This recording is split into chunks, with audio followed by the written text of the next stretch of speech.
Animal pills. At this point, George suddenly had an extra good wheeze.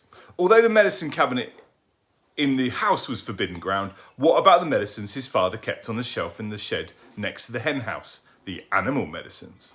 What about those? Nobody had ever told him he mustn't touch them.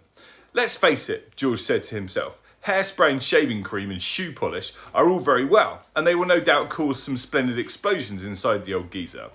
But what the magic mixture needs now is a touch of the real stuff, real pills and real tonics to give it punch and muscle. George picked up the heavy 3/4 full saucepan and carried it out of the back door. He crossed the farmyard and headed straight for the shed alongside the hen house. He knew his father wouldn't be there. He was haymaking in one of the meadows. George entered the dusty old shed and put the saucepan on the bench. Then he looked up at the medicine shelf. There were 5 big bottles there. 2 were full of pills, 2 were full of runny stuff, and 1 was full of powder. I'll use all of them, George said. Grandma needs them. Boy, does she need them.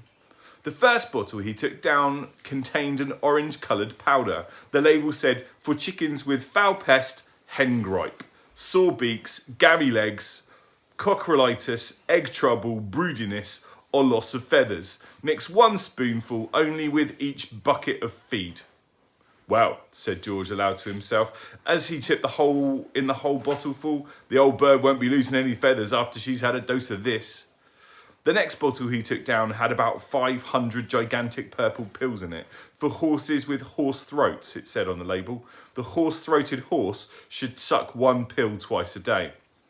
Grandma may not have a horse throat, George said, but she's certainly got a sharp tongue. Maybe it will cure that instead. Into the saucepan went the 500 gigantic purple pills. There was a bottle of thick yellowish liquid. For cows, bulls and bullocks, the label said. Will cure cowpox, cow mange, crumpled horns, bad breath in bulls, earache, toothache, headache, hoofache, tailhache and sore udders. That grumpy old cow in the living room is what every one of those rotten illnesses, George said. She'll need it all. With a slop and a gurgle, the yellow liquid splashed into the now nearly full saucepan. The next bottle contained a brilliant red liquid. Sheep dip, it said on the label. For sheep with sheep rot and for getting rid of ticks and fleas. Mix 1 spoonful in 1 gallon of water and slosh it over the sheep. Caution, do not make the mixture any stronger or the wool will fall out and the animal will be naked. By gum, said George, how I'd love to walk in and slosh it all over Grandma and watch the ticks and fleas go jumping off her. But I can't, I mustn't, so she'll have to drink it instead. He poured the bright red medicine into the saucepan. The last bottle on the shelf was full of pale green pills. Pig pills, the label announced. For pigs with pork prickles, tender trotters, bristle blight and swine sickness. Give 1 pill per day. In severe cases, 2 pills may be given, but more than that will make the pig rock and roll. Just the stuff, said George. For that miserable old pig back there in the house, she'll need a very big dose. He tipped all the green pills, hundreds of them, into the saucepan.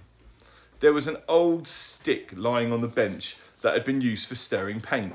George picked it up and started to stir his marvellous concoction. The mixture was as thick as cream, and he stirred and stirred. Many wonderful colours rose up from the depths and blended together. Pinks, blues, greens, yellows and browns. George went on stirring until it was all well mixed, but even so there were still hundreds of pills lying on the bottom that hadn't melted. And there was his mother's splendid powder puff floating on the surface. I shall have to boil it up, George said. 1 good quick boil on the stove is all it needs. And with that, he staggered back towards the house with the enormous heavy saucepan. On the way, he passed the garage, so he went in to see if he could find any other interesting things. He added the following: 1/2 pint of engine oil to keep Grandma's engine going smoothly, some antifreeze to keep her radiator from freezing up in winter, a handful of grease to grease her creaking joints. Then back to the kitchen. The cook-up. In the kitchen, George put the saucepan on the stove and turned up the gas flame underneath it as high as it would go. George! Came the awful voice from the next room. It's time for my medicine! Not yet, Grandma, George called back. There's still 20 minutes before 11 o'clock. What mischief are you up to in there now? Granny screeched. I hear noises! George thought it best not to answer this one. He found the long wooden spoon in a kitchen drawer and began stirring hard. The stuff in the pot got hotter and hotter. Soon the marvellous mixture began to froth and foam. A rich blue smoke, the colour of peacocks, rose from the surface of the liquid, and a fiery, firesome smell filled the kitchen. It made George choke and splutter.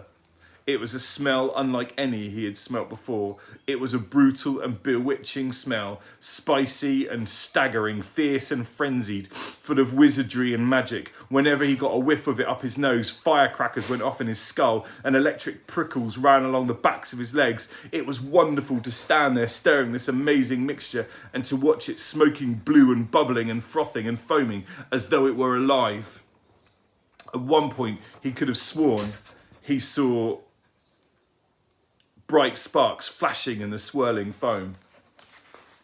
And suddenly, George found himself dancing around the steaming pot, chanting strange words that came into his head out of nowhere. Fiery broth and witch's brew, foamy froth and riches blue, fume and spume and spoondrift spray, fizzle, swizzle, shout, hooray, watch it sloshing, swashing, sploshing, hear it hissing, squishing, spissing, Grandma better start to pray. Brown paint. George turned off the heat under the saucepan. He must leave plenty of time for it to cool down.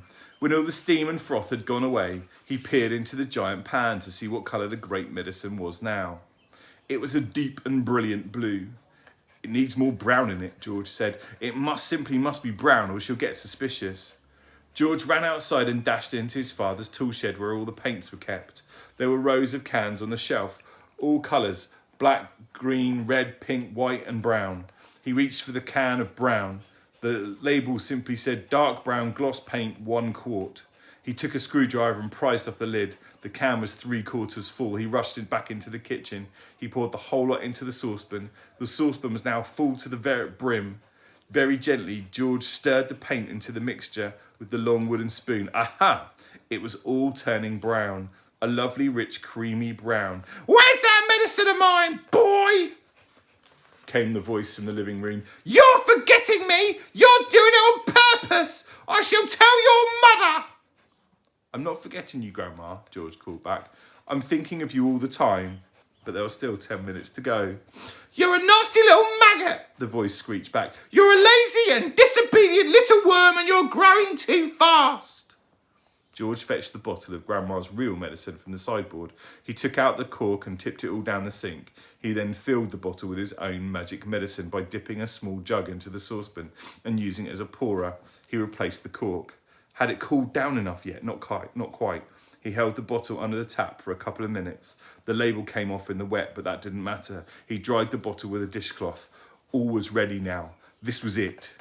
The great moment had arrived. Medicine time, Grandma, he called out. I should hope so too, came the grumpy reply.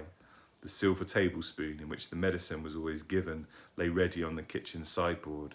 George picked it up. Holding the spoon in one hand and the bottle in the other, he advanced into the living room.